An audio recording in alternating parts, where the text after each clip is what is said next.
ladies and gentlemen, please welcome to the stage EVP of Growth at U Mortgage, Tyler Hodgson.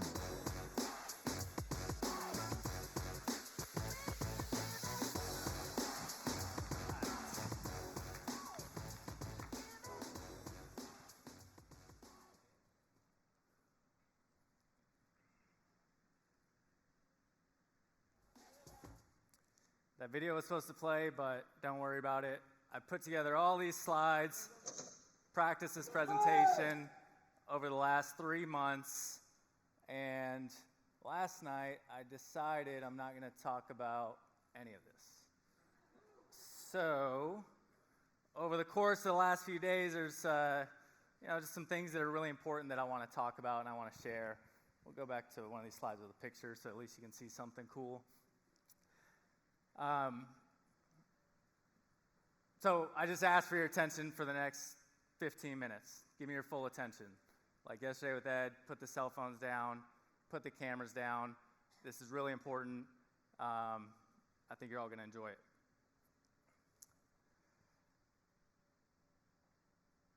So I'll start with a story. And this picture actually, this is in Helmand Province, Afghanistan in 2011. I was an artillery cannoneer.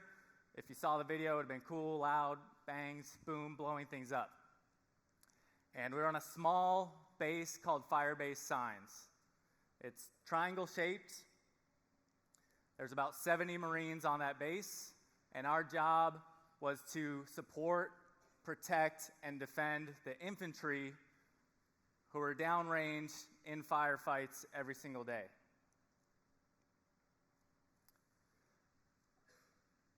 Our secondary mission, besides just shooting artillery, was also protecting our base and maintaining our base. There was a 6-foot sand berm you can see in the picture here. That was all that stood between us and our home of Fire Base Signs and the rest of Afghanistan. So we got the pleasure of standing guard post. You can see up in the top there. That's actually post 2. The story I'm going to share today is on post 2. We'd have 2 men on every post at all times, watching, surveying, and making sure that nobody came to our base so that we could continue our mission of supporting the infantry.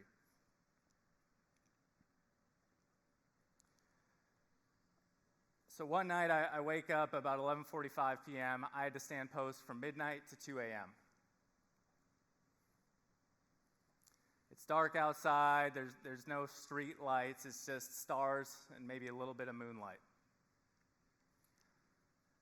I head up to post 2 and thinking it's going to be a normal night of standing post, trying to stay awake, but this night turned out to be a little different.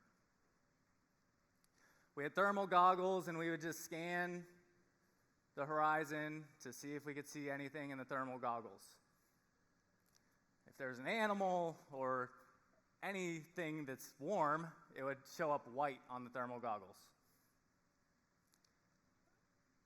And I remember me and my buddy were talking and joking and chatting. Can't wait to get home. Can't wait for to get out of Afghanistan. And finally, I picked up the thermal goggles and I look to our right, and I see something white in the shape of a man walking past post 1 towards our base. I'm wondering why post 1 hasn't called it in. Maybe they fell asleep. But there's someone just outside our base who's not supposed to be here. So I called in over the radio. COC, this is post 2. Send it post 2. COC, there's a man walking from post 1 across the helicopter pad. He's about 200 meters out from our base. Roger that, post 2. Keep eyes on him. We'll get the camera G-Boss on him. Stand by. So I bend down, pick up my rifle, look over the distance. Now I don't have the thermal goggles, so it's really dark and hard to see, but I'm trying to keep my eyes on this man and understand, is he friend or foe? What am I supposed to do in this moment? And as I'm watching him and tracking him, my heart is beating, and seconds turn into minutes. It feels like an eternity. All of a sudden, over the radio, I hear a call. Stand to! Stand to! Stand to! Stand to! Stand to! Stand to! And across fire base signs, all of a sudden I start to see little lights flicker and little rustling out of tents. Picture an ant pile that you stepped on and all the ants come crawling out. And all 70 of my Marine brothers come crawling awake to defend their portions of our fire base and of our home. We'd practiced this before in training, but this was the first time it was real.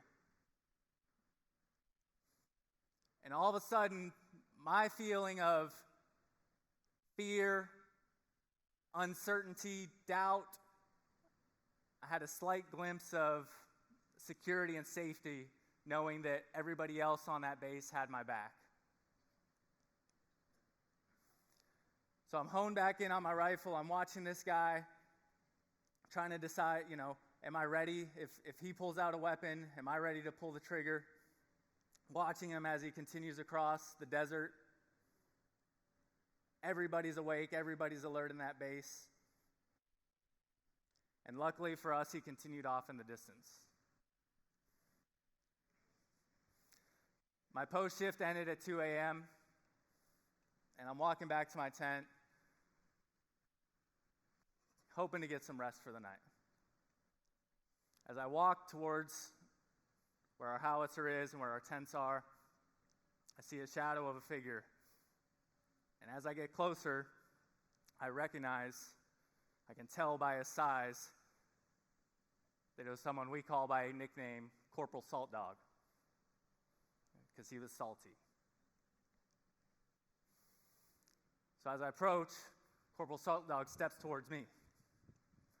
He grabs me by the flak jacket, says, "What the fuck, Hudson? You could have got someone killed!" And he shakes me and shakes me, pushes me back. "Get the fuck out of my face!"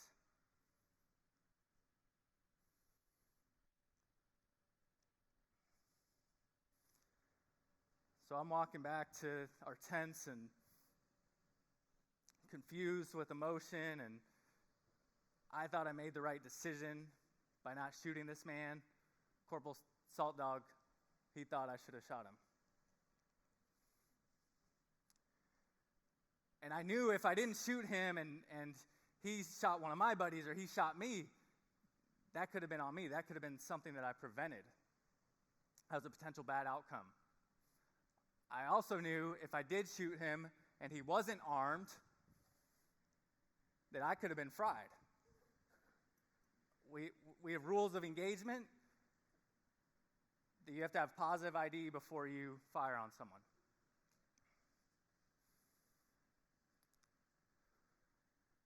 So in that moment, it required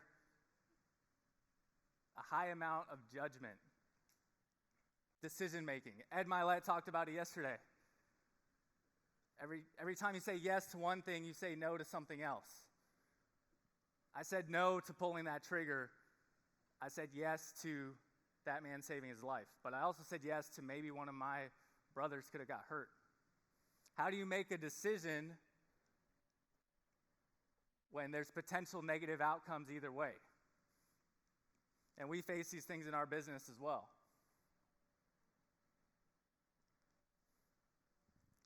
For whatever reason, I had that gut feeling not to do it in that moment, and I'm thankful now that I followed that gut feeling. Another thing that happened because of this night was a crippling sense of resentment towards Corporal Salt Dog. I hated him, I resented him. For a long time, I couldn't get over that. There may be someone in your life that you resent similarly. Maybe not as strongly. Maybe it's just you resent a client or you resent a realtor for something they did. Or you resent your manager or your company. But once I was able to let that resentment go, that helped free me up.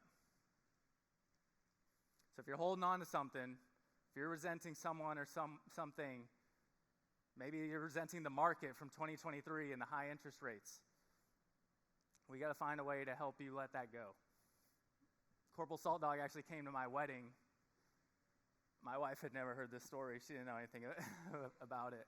But I was able to forgive him. But the real reason I'm sharing this story is that moment of stand to, that safety and security of reinforcements coming in. And I've been seeing this theme all week. I wanted to tell you all about mortgage stuff, but now I have to talk about this. One of our loan officers, her father was diagnosed with a very rare form of blood cancer a couple months ago.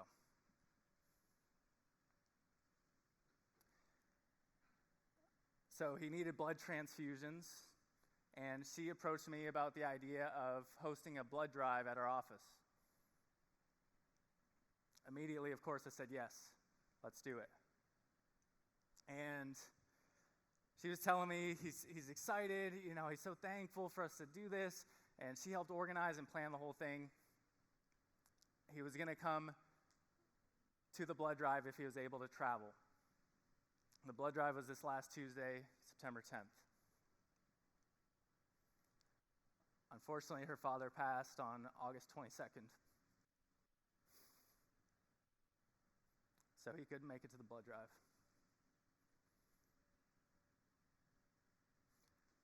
But when I found that out, our team called Stand To. We all rallied together, and everyone showed up to that blood drive. Dozens of people showed up. They had to add additional time and slots to the blood drive for everyone who wanted to sign up. The bus ran out of supplies. They were understaffed. And there were people who were there to donate who weren't even able to donate because they ran out of time and they ran out of supplies. We were the reinforcements for her when she needed us. We were that stand to. And then on Wednesday, a hurricane came through Louisiana. I don't know if y'all know this. And someone here must have called stand to, because everyone in here showed up. Jonathan mentioned yesterday, there's the doubters, the naysayers, the haters saying they should cancel it. No one's going to show up. They should have never done it in hurricane season in New Orleans. Well, everyone in this room is fucking here right now.